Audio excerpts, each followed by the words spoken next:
You know, a lot of us grew up with this phrase that said, curiosity killed the cat. Trying to discourage you from being curious, from asking questions, from being open-minded.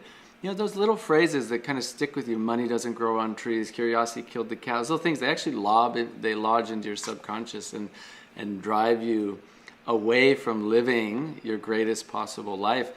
I would change that to curiosity cured cancer. Curiosity healed the mind. Curiosity brought you into oneness with the divine, right? Curiosity is that thing that we need to discover deeper truths for ourselves. Curious, I always tell people to be skeptical but open-minded. Skeptical but open-minded. Skeptical, non-attached, and open-minded. It's good to have a little skepticism. A little skepticism is healthy. Cool question. Yes. You know, I don't know if this is true or not. But you're open-minded, you're curious, but let me find out. Let me look into it further. And if you can do that, you will find yourself discovering incredible things in your life that can give you so much health and happiness and joy in your life that you would never discover otherwise.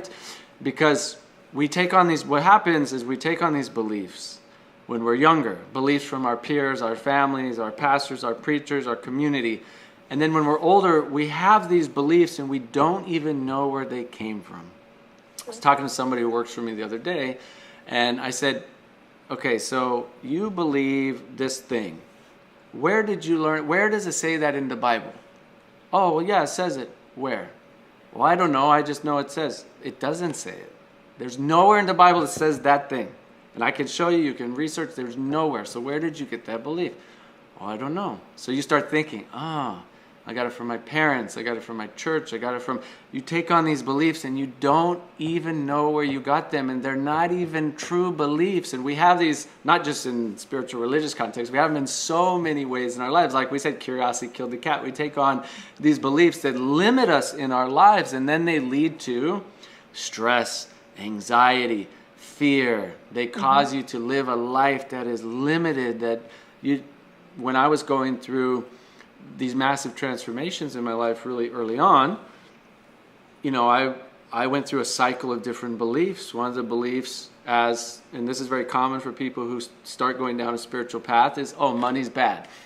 So I went from chasing money, thinking it's going to bring me happiness as a teenager who was selling drugs and making as much money as I could, and this is where happiness is. It's in parties, it's in success, it's in fame, it's in power, it's in ego, it's in nice cars and beautiful women. This is where money is, right? And this is where most people are still chasing happiness today.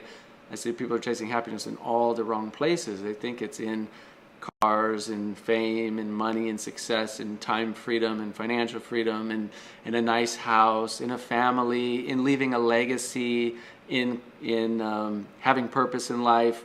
All these things that you've been told is where your happiness is.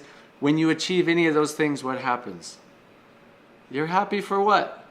A day? A week? Temporary. A month? Maximum? It's temporary. All these material things that we chase, they cannot bring you happiness because that is their nature, not to bring you happiness. And so then we get the thing. Oh, you get the relationship, you get the nice car, you get the nice house, and then what? You want the next one. You want another one, and that's addiction.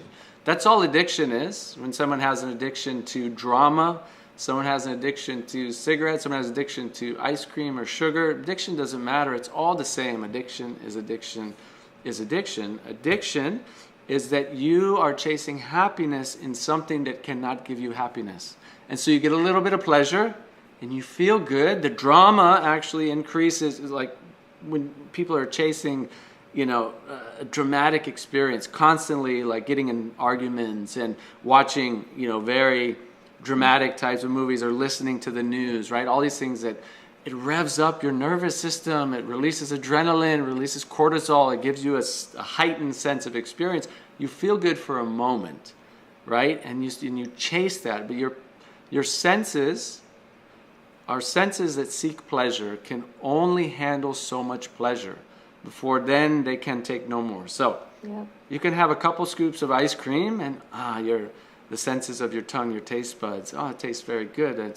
You know, you got the sugar, you got the little bit of the neurochemicals releasing, you feel good, taste good, and then what happens? You can have more and more and more, and you don't get the pleasure anymore.